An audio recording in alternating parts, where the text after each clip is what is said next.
Oh yeah, well At one least. time I swam 300 miles and then just like jumped out of the water onto a ship and was like, beat that.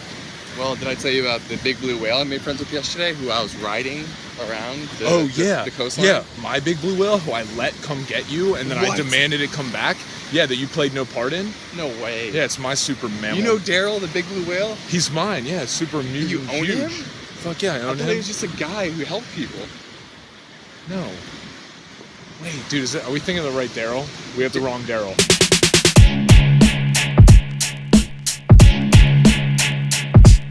What is going on, Zen Dude Nation? Today, we are going to be learning and going over again the fundamentals of how to jump rope, because you need to get these skills down before we start doing some of the more advanced stuff. So, you can't run if you can't walk. You know what I'm saying? Your homework is to jump rope for 5 minutes. That's it. Continuously. Let's get into it, y'all. All right, dudes and dudettes. So to start off, guys, we're going to start with sizing your rope. Now, it's super important to have the right jump rope cable length. And as you can see here, you can measure that by stepping in the middle of the rope and pulling the handles up to your nipple or chest area. And as you can see, the rope handle should be right underneath my armpit. So as you can see here again, now the recommended size for your rope, guys, if you are 5'10" or taller, your rope cable, excluding the handles, should be 3 feet taller than your height.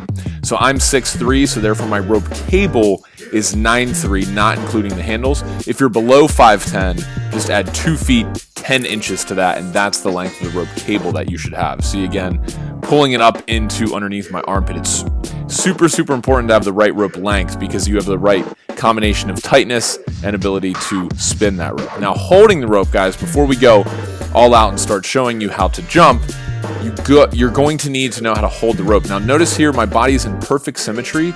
My wrists are jutting out to the sides of my hips directly, and jump rope is all about doing less. There is not a lot of movement involved, as you'll see here in a sec.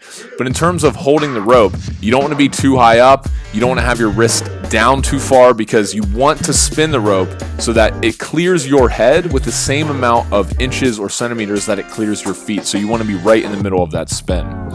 Always have your knees bent, guys. I cannot stress that enough. You don't want to be, having your knees locked, because that will definitely mess them up. You don't want to be having them, too low, because that would be a really hard way to jump rope.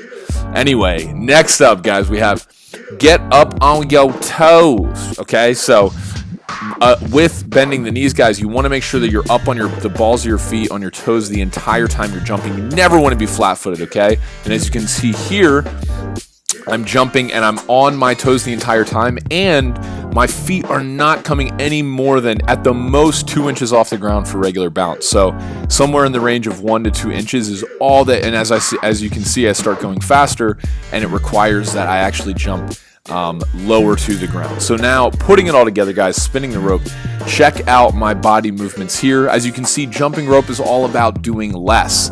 The only thing that's working here, guys, you'll see in a sec, my wrists. My wrists are controlling everything. I cannot stress that enough. Some people jump too high and do almost like a butt kick, and you really want to focus more on your wrists, and the feet will follow, I promise. So check out here the wrists. Notice how I'm spinning the rope with just using my wrists, and my shoulders and everything above my elbows has no movement, as you can see here from the side.